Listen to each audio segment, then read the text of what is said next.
Hello and welcome to Anden's channel, my channel. It is my birthday. I am 21 years old. If I go to the US of A, I can drink, which won't happen because I don't drink, but the possibility is now there. And of course, with a birthday video comes a birthday Q&A. I have received several comments from specific people, and I'll try to answer them in a rapid manner. Our first two questions come from Ludwig Helenius, who asks, favorite game of all time? Now, you would probably say Zelda, wouldn't you, Ludwig?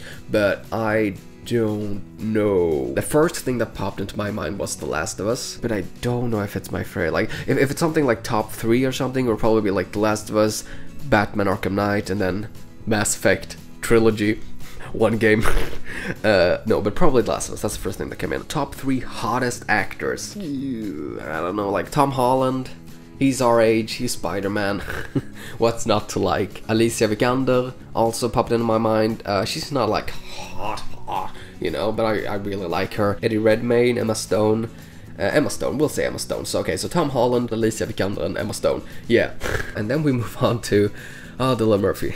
Can I ask you a question? I have a feeling you're about to ask a lot more than just one. How are you doing, Anden? As I'm recording this, I'm a bit tired. I have a cold, so that's not fun. It's Saturday and all of that. If it's my birthday, woo, living the high life. No, I don't know. I'm fine.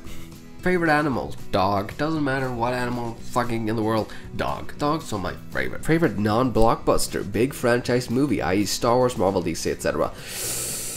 It might surprise several of you, but there are movies that I like that are not big blockbuster movies. Ex Machina, that's a movie. I would say that's my favorite because, again, that's the only one I can think of. Favorite character in any form of media? What the fuck? That's not easy to answer. Oh god, Donald Trump. Favorite actor? A bit similar to the top hottest actors. I don't know. I don't have an actor that I have to go see the movie that they're in. I don't have that. Eddie Redmayne was the first one, but I don't know if he's actually like my favorite actor. We'll say Eddie Redmayne. I don't know. We'll keep this straight. Favorite food? McDonald's. No. My favorite food, and this is going to sound very family and is actually my grandma's food. Whenever we go to my grandma and grandpa, she always makes her own like meatballs and, you know, with potatoes and brown sauce, and that's my favorite food. I love that so much. Oh, family. What is the most underrated movie, game, book, etc. you know of? You didn't mention TV, but Agents of S.H.I.E.L.D. is probably the most underrated like superhero show that I know of. Ooh, yeah. Assassin's Creed Syndicate. That's gonna be a bit like, Assassin's Creed? After the shitty Unity thing, no one paid any attention to Syndicate, and Syndicate was actually a fairly good game. I mean, it's not like amazing, it's definitely not the best Assassin's Creed game, but it's up there, you know. And then underrated book, let's go back to video games. Mass Effect Andromeda is not underrated, it's, well, that's Andromeda. But Andromeda also had a prequel book that I actually read before playing the game, and that book is not bad. And the only reason why I'm mentioning this book is because this is the last book I read. All of the characters in the book are actually in the game as well, and they're written much better in the book. Like the whole My Face is Tired woman, she's in the book. She doesn't have any dumbass lines like those though. Yeah, so underrated. Favorite superheroes in a list of 3, 5 to 10, whatever you want. I'm only gonna mention like comic book heroes now, not movies and TV, because the heroes can be so different in other types of media. So with comic book wise, Spider-Man, it's always going to be Spider-Man. It doesn't matter that Marvel has completely destroyed my version of Spider-Man. Spider-Man's always number 1. Then we have Batman, duh. Nightcrawler, ooh, that's a bit surprising, isn't it? And then Jean Grey, obviously Jean Grey, because I can't stop mentioning her all the time. And then Kitty Pryde, a lot of X-Men. I love the X-Men, mostly when they're together though. God, if I could mention like the villains as well, I would have the Joker and Magneto and Doctor Doom, and it's a lot easier mentioning the villains than the heroes. Oh, Magneto is such a good character, isn't he? Ah, he's so good. Deadpool, obviously, although he's not really like a hero, but yeah. Oh, and Jane Foster, Thor. God, that was a good comic book run, wasn't it? Favorite song? I listen to mostly instrumental music rather than like an actual song. I actually found out that you can see your most viewed like songs and everything, so I went in and I did that to see like what is the most played track on my Spotify, and it's Hope, Xavier's theme from X-Men Days of Future Past. That is my most played track, so I guess that's my favorite. If we go to 6 months, you'll see Winter is Here from the season 7 of Game of Thrones, that soundtrack. And then when we go to short term, the past 4 weeks, we have an actual song with words, and it's Dare to Dream, that Jeremy Jordan, who is an actor from Supergirl, that he sang with another person in a play, and I like that song because it's very, like, Disney-ish. So yeah, what do I do for work? Well, I'm a visual effects artist, haha, I do compositing. You can see my latest work in season 7 of Game of Thrones. Whoa! My name is in the end credits for 3 of the episodes of season 7. That's what I do basically. Compositing for film, TV, and commercials. So yeah, that's incredibly fun. What's your favorite historical period besides World War II? The first thing that came up was the Renaissance, but that's like an entire epoch. When Leonardo da Vinci was alive. That's fun. What did you think of The Last Jedi, assuming it's out by the time this video comes out? No, as I'm recording this, I've not seen The Last Jedi. It is out, but I'm not going to be able to see it until like the 25th, which means that hopefully I've been able to do, like, just on my phone, a very quick video talking about the movie. That should already be up on my channel, so you probably have already seen that. And that was the last question from Dylan Murphy. Now we move over to Grey Brown, who asked, are you going to do any more skits, like the Valentine's skits or the mowing the lawn skits?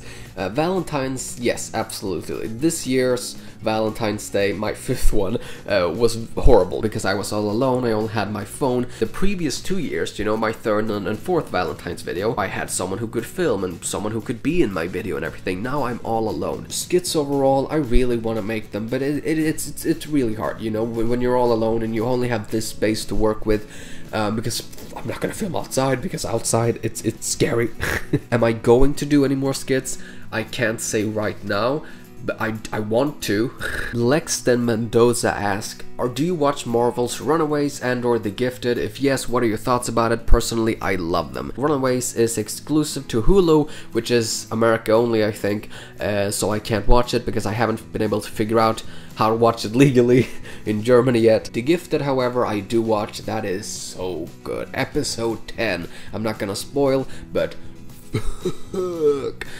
yeah, really good. And then we have Martin Olsson. Since you're living in Germany, is it hard not to mention the war? Have you experienced any awkward situations, like John Cleese in Fawlty Towers?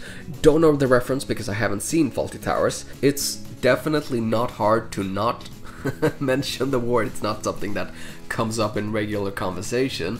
It has come up a few times, but you know, everybody that I work with, it's not like the people are just gonna be like, oh my god, how dare you mention it? You know, that doesn't really happen. I will tell you of an awkward moment though that happened when Dunkirk was coming out. I fucking asked my coworkers, so is this movie awkward for you guys to watch? And they just turned to me and asked like, no, why? And I was like, ah shit, why the fuck did I ask that? So that was a bit of an awkward situation. What do you think of Fantastic Beasts and where to find them? Well, Martin, if you go to my YouTube channel, you can actually see that I have a video or 2 talking about Fantastic Beasts. As of right now, having been a year since it came out, I liked it, didn't love it. I had some issues with the pacing and the story. So the main reason why I'm excited for the sequel is obviously for Dumbledore and Grindelwald, because I really want them to do their whole thing well, you know. Where do you see yourself in 5 to 10 to 20 years? 20 years, hopefully still alive, but in 5 to 10, in 5 years I want to keep working in visual effects. I don't think I want to keep living in Germany because it's annoying when people are just like, oh, I don't speak English. You're just like, what the fuck, you know, aren't you taught English and fucking, oh,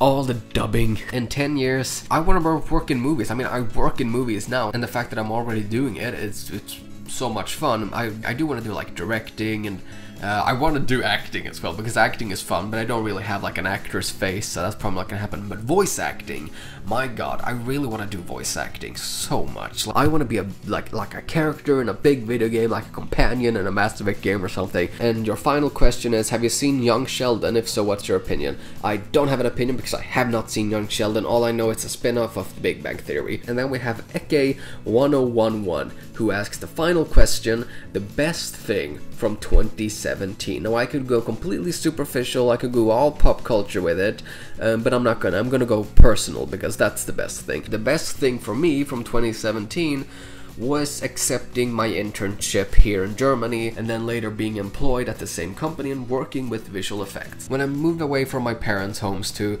go to like the university where I made videos in, obviously my YouTube channel took an extreme halt, and also my YouTube channel took a halt when I moved here to Germany. So YouTube wise, it's all been a bit like like the past like few years. But going to that university that specializes in visual effects and then being able to come here, you know, to an internship and then being employed, I mean, all of this has completely changed my life in a direction that I didn't think it was going to be. I really did think I was gonna live like at home until I was like 25 or something. That's what I thought I was gonna do with my life. But no, I'm here, I'm working, like I'm 21. That's fun. I don't have a social life at all. I don't go outside. I don't have any I don't have any friends here, but it's, yeah, it's fun either way. So that's the best thing from 2017, being here. And also getting internet 4 months ago, so I could actually start uploading more videos. I saw that I have over 5,000 subscribers now. Ever since I reached like 5,000 subscribers, I've been a bit more engaged to YouTube now, because I was just like, oh hey, people are watching my videos again, that's fun. So I feel a bit more like, yeah, let's make more videos. I think that pretty much sums up everything. I'm gonna go now though, but I hope you all have a fantastic day, and I'll see you guys whenever I see you guys next. And yeah, I love you all, and have an awesome New Year's, and let's hope for a fantastic 2018. Unless I make like a phone video and upload it, my next video will probably be when I'm back home around like the 4th of January or something. So yeah, I hope you all have an awesome New Year's, and I love you all, and I'll see you guys whenever I see you guys next, and goodbye.